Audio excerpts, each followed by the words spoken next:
একটিবার আপনার কাছে আমি অনুরোধ করছি, বলুন। মাঝে মাঝে ঝন্টুকে একটু দেখিয়ে নিয়ে যাবেন। দয়া করে মণিশঙ্কর বাবু এই উপকারটুকু আপনি করবেন। সে আপনাকে বলতে হবে না শিবনাথ বাবু, আমি অমানুষ। প্রতি মাসে ঝন্টুকে আমি একবার করে দেখিয়ে নিয়ে যাবো। তাছাড়া আপনাদের সাদর আমন্ত্রণ রইল, এই গরিবের পর্ণকুটিরে যাবে। অমর্যাদা হবে না, অসম্মান করবো না। আপনি আপনি আমার যে উপকার করলেন সেটা আপনার মহত্ব মণিশঙ্কর বাবু। শিবনাথ বাবু, মহত্ব নয়, এটা হচ্ছে কর্তব্য। আপনি শুধু আমার স্ত্রীর জীবন রক্ষা করলেন না, আমাকে দিলেন পিতৃত্বের অধিকার। আজ আর বেশি রাত করবো না। আবার যা বাচ্চাটাকে নিয়ে আয়।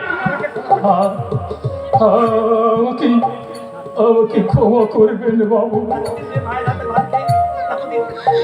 এতদিন আমি যে মায়ের হাতের ভাত খেয়ে এই দেহটা বাঁচিয়ে রেখেছি, সেই মায়ের কোল সুন্দর করে কি করে সন্তানকে নিয়ে যাবো? বাবু বাবু, আমিও তো মানুষ, আমিও তো মানুষ।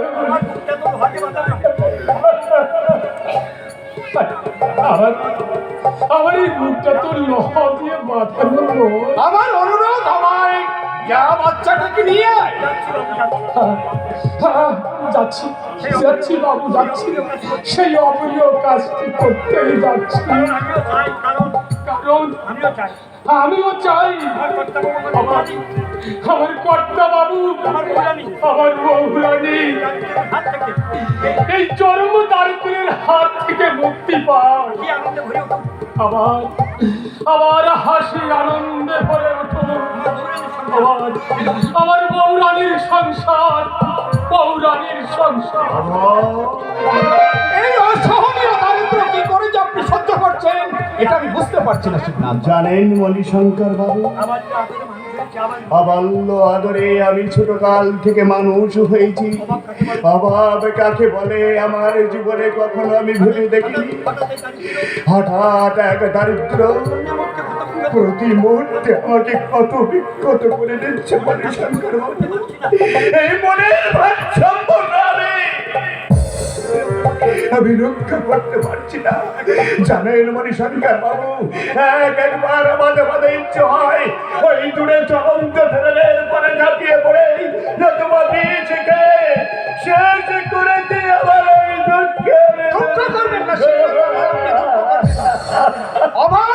অভাব কারো চিরদিন থাকে না, আপনারও থাকবে না।